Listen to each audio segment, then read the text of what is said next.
the e6 pawn is hanging with check. So maybe I could do something else after f takes e6.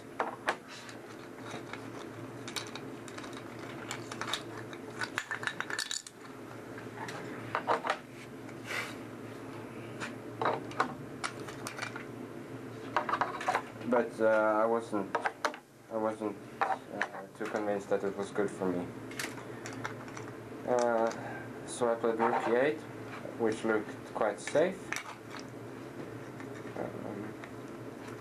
Now, for example, queen f2, knight c5 is just good for me. Because f6 is not dangerous at all. For example, I can even play bishop h8, I think, because it will be hard to protect f6. This a5 and knight e3 is coming.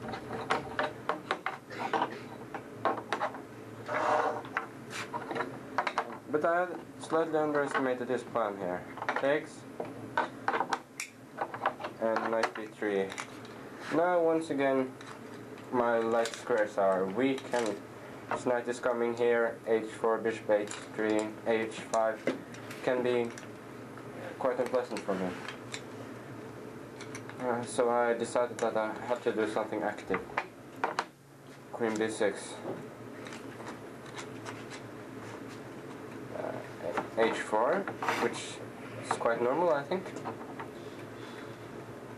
And queen a6.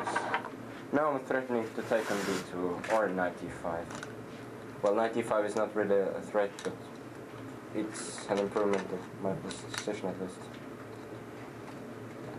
So rook f2 looked normal. He could have played this, which is more aggressive. Then I was intending to do knight c5, when I would gain a tempo for knight e5. For example, knight f4, knight e5, and queen d1, knight c d3 or knight e3, which d3 I mean, which should be fine for black.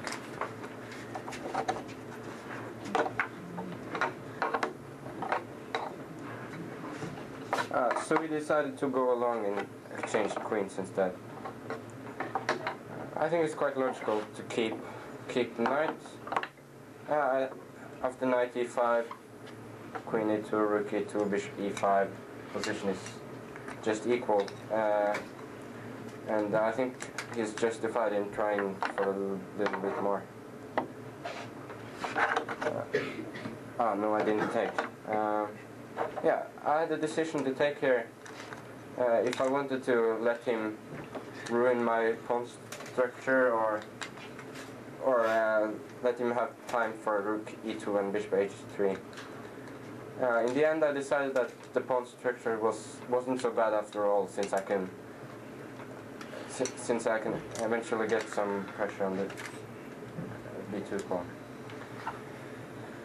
So I went knight c5. Queen a6. Yeah. And rook e2. h6. I think this is kind of an important move because I simply need to have g5 in some lines. For example, bishop h3, I think I could simply have played g5. Takes, knight h5, then bishop h8.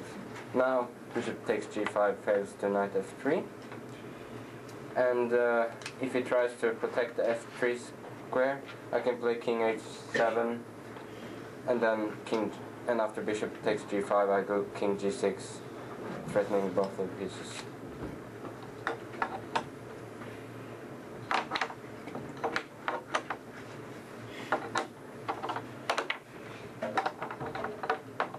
Okay, so we went bishop e3. No, not bishop e3, of course. Because then I can check and take the bishop when I'm at least not worse. Okay, I went h5, a5 I mean, taking the b4 square and preparing to put pressure on the e2 pawn. e3, a4, e1, rook c6. Yeah, I think the position is still about equal here. I don't see why it should be worse at least, but I don't think bishop d4 is such a good move.